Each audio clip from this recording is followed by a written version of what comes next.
Super 6 లో next update Kaleshwaram project నిర్మాణంలో జరిగిన అవకతవకల ఆరోపణలపై ఆర్థిక శాఖ స్పెషల్ సీఎస్ రామకృష్ణారావును కాళేశ్వరం కమిషన్ విచారించింది. కాళేశ్వరం కమిషన్ ముందు హాజరైన రామకృష్ణారావును మొత్తం 24 ప్రశ్నలు అడిగింది Kaleshwaram commission. Kaleshwaram corporation loans, project డిజైన్లు, బడ్జెట్ కేటాయింపులపై ప్రశ్నలు సంధించింది.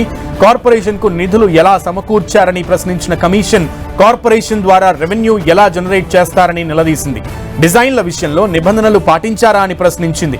అయితే కాళేశ్వరం ప్రాజెక్టు డిజైన్ల బాధ్యత ప్రభుత్వానిదేనని కమిషన్ కు రామకృష్ణారావు వివరించారు.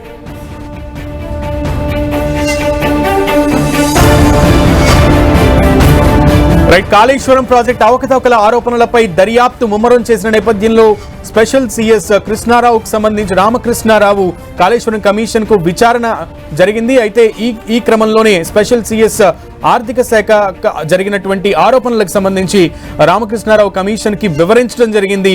ముఖ్యంగా కాళేశ్వరం ప్రాజెక్టు నిర్మాణంలో జరిగిన అవకతవకలకు సంబంధించే ఈ విచారణలో కీలక విషయాలు తెలిపారు.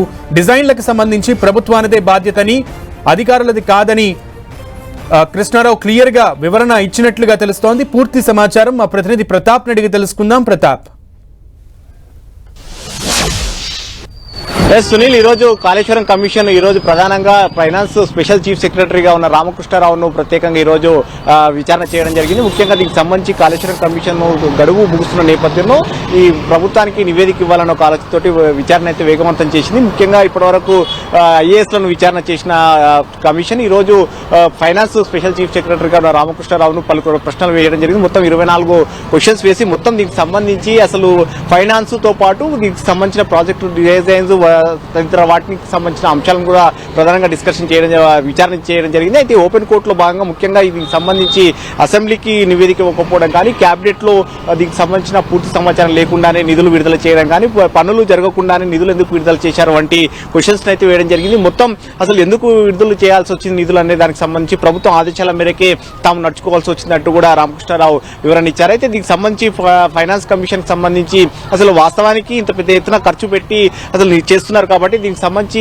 ఎట్లా దీన్ని కార్పొరేషన్ నుంచి రుణాలు తీసుకుని వచ్చారు కాబట్టి దీని లోన్లు తీర్చడానికి ఎలాంటి ఆదాయ వనరులు చూసుకున్నారని చెప్పేసి అడిగిన దానికి సంబంధించి పరిశ్రమలకు నీటిని పంపిణీ చేయడం ద్వారా వచ్చే ఆదాయం ద్వారా చేయాలనే ఒక ఆలోచనతోటి ఈ ప్రాజెక్టు నిర్మాణం చేశామంటూ కూడా రామకృష్ణారావు బదిలించారు. అయితే మొత్తం దాదాపు 95,000 కోట్ల దాకా ఖర్చు అయినట్టుంది కదా. దీనికి సంబంధించి ఇంత పెద్ద ఎత్తున ఖర్చు అయినప్పుడు ఇప్పటివరకు ఆదాయం ఎంత వచ్చింది అంటే ఆదాయం పరిశ్రమల ద్వారా ఆదాయం వస్తుందనే ఆలోచనతోటి చేశామంటున్నారు. కాబట్టి ఎంతవరకు ఆదాయం వచ్చిందని కూడా కమిషన్ క్వశ్చన్ వేయడం జరిగింది. దీనికి సంబంధించి మొత్తం ఇప్పటివరకు 7 కోట్ల ఆదాయం వచ్చినట్టుగా కూడా తన దృష్టికి వచ్చినట్టు కూడా రామకృష్ణారావు సమాధానం ఇచ్చారు. అయితే ఈ 7 కోట్లు ఏ సంవత్సరంలో ఏ ఫైనాన్షియల్ ఇయర్ లో వచ్చాయన్న దానికి మాత్రం ఆయన స్పష్టంగా దానికి సమాధానం ఇవ్వలేకపోయారు. అయితే దీనికి సంబంధించి మొత్తం మీద ఈ ఫైనాన్షియల్ సంబంధించి కూడా క్వశ్చన్స్ అన్నిటి కూడా రాబట్టే ప్రయత్నం చేశారు. మొత్తం 24 క్వశ్చన్లకు సంబంధించి ఆయన అఫిడవిట్ల రూపంలో కూడా సమాధానం అంతా కూడా సేకరించడం జరిగింది. దీన్ని పెట్టి నెక్స్ట్ ఫర్దర్ గా రేపటి నుంచి ఏజెన్సీలను, ఆ తర్వాత మా గతంలో మంత్రులుగా పనిచేసిన వారిని కూడా పిలిచి విచారణ చేయాలని చెప్పేసి కమిషన్ భావిస్తుంది.